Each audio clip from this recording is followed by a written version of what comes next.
요한 2서 1장 말씀입니다.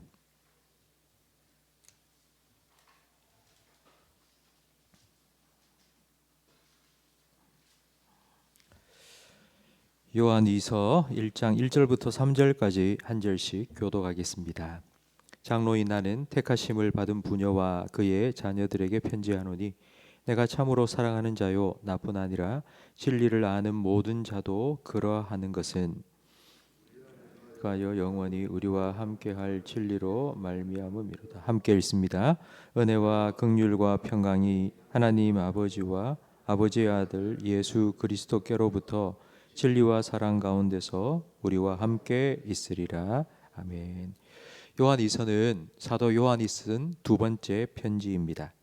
첫 번째 편지인 요한 1서에서는 사랑에 대해서 강조를 했다면 이제 요한 2서 두 번째 편지에서는 사랑과 함께 또 다른 한 단어가 등장합니다.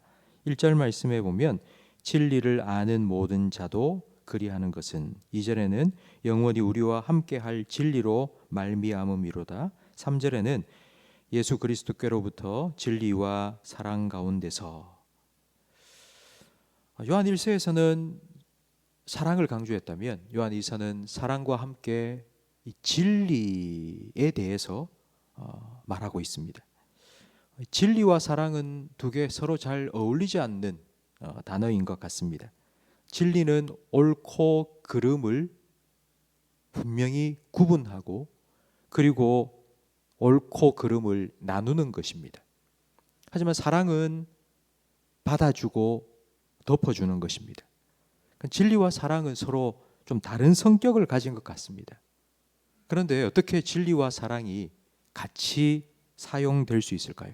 이 진리와 사랑이 어떻게 균형을 이룰 수 있을까요?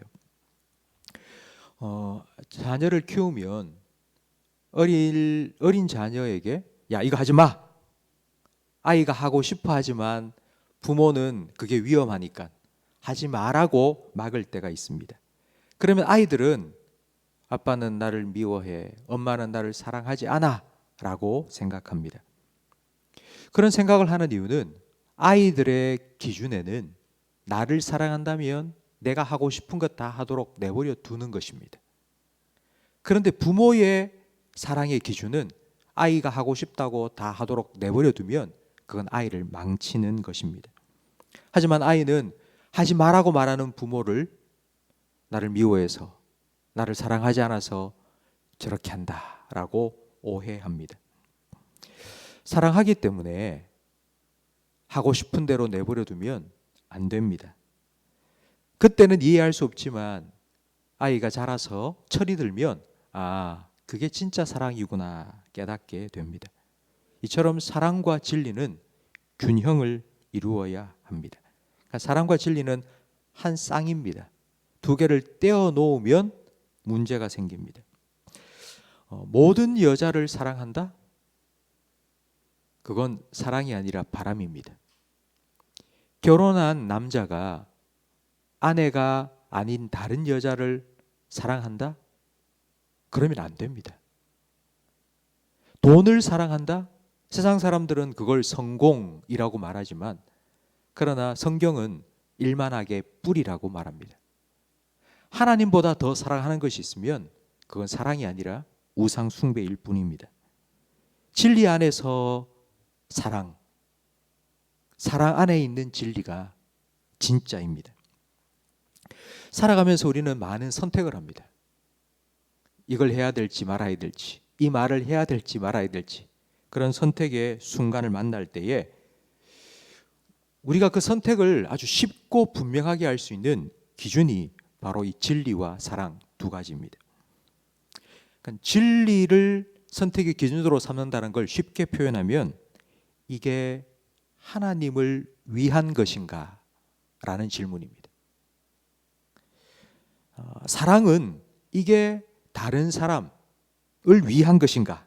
라고 물어보면 쉽게 이해가 됩니다. 하나님을 사랑하면 진리 안에 거할 수 있고 그리고 이웃을 사랑하는 것은 그 진리 안에 거할 때에 참된 사랑을 할 수 있습니다. 진리는 강철과 같습니다. 그래서 내가 이 말을 해줘야 되겠다 싶은 생각이 들어서 그 진리를 다른 사람에게 얘기를 할 때 그냥 진리만 얘기하면 그 사람이 아픕니다. 쇳덩어리를 던지는 것과 같습니다. 그렇기 때문에 강철과 같은 진리는 반드시 솜털 사랑에 포장을 해서 주어야 합니다. 예수님께서도 이 말씀을 하셨는데 율법의 제일 되는 가장 큰 계명이 무엇이냐고 율법 교사가 와서 물었을 때 예수님께서는 두 가지를 말씀하셨는데 그 두 가지가 아니라 한 가지였습니다. 율법의 제일 되는 계명, 율법의 가장 큰 계명은 주 너의 하나님을 사랑하라. 둘째는 그와 같으니 내 이웃을 내 몸과 같이 사랑해라. 하나님 사랑과 이웃 사랑은 하나입니다. 하나님을 사랑하는 것은 진리고 그 진리 안에서 참된 이웃 사랑이 가능하기 때문입니다. 오늘 하루 살아가시면서 아마 우리는 결정해야 될 순간이 참 많이 다가올 겁니다. 내가 이걸 해야 되나 말아야 되나, 내가 이 말을 해줘야 되나 안 해야 되나. 그때 여러분 꼭 이 기준을 생각해 보십시오.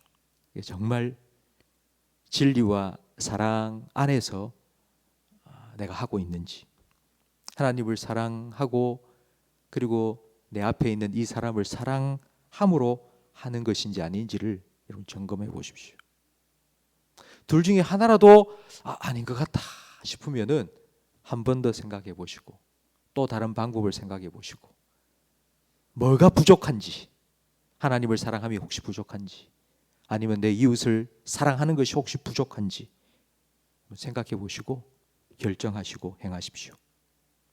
그러면 하나님의 뜻이 하늘에서 이루어진 것처럼 여러분의 삶에도, 여러분의 가정에도, 여러분의 직장 속에도 여러분을 통해서 이루어질 것입니다. 기도하겠습니다. 하나님 아버지 감사합니다. 진리가 무엇인지, 사랑이 무엇인지 우리에게 가르쳐 주시고 우리에게 베풀어 주셔서 깨닫게 하셔서 감사합니다. 예수님께서 우리에게 진리를 알려주시며 진리 안에 거하라 하셨고 또 사랑을 베푸시며 내가 너희를 사랑한 것처럼 서로 사랑하라 말씀하셨사오니 오늘 하루를 살아가며 우리의 말과 삶의 기준이 진리와 사랑이 되게 해 주시옵소서. 주님을 사랑하는 마음으로 진리 안에 거하게 하시고 그 진리 안에서 사랑하라고 우리에게 맡겨주신 내 옆에 있는 사람들을 참된 사랑으로 사랑하며 살아가게 해 주시옵소서. 때로는 우리의 연약함과 부족함이 드러날 때가 있습니다. 진리가 약할 때도 있고 사랑이 약할 때도 있습니다. 그래서 하나님 아버지의 마음을 아프게 할 때도 있고 나와 함께 살아가고 있는 내 옆에 사람의 마음을 아프게 할 때도 있습니다. 주님 용서해 주시옵소서. 우리의 부족함과 연약함을 주님의 진리로 채우시고 주님의 사랑으로 덮어주시고 우리도 그와 같이 진리 안에 거하며 사랑을 행하며 주님을 더 닮아가는 복된 삶을 살아가므로 우리의 삶 가운데 하나님의 뜻이 온전히 이루어지게 해 주시옵소서. 예수님 이름으로 기도합니다. 아멘.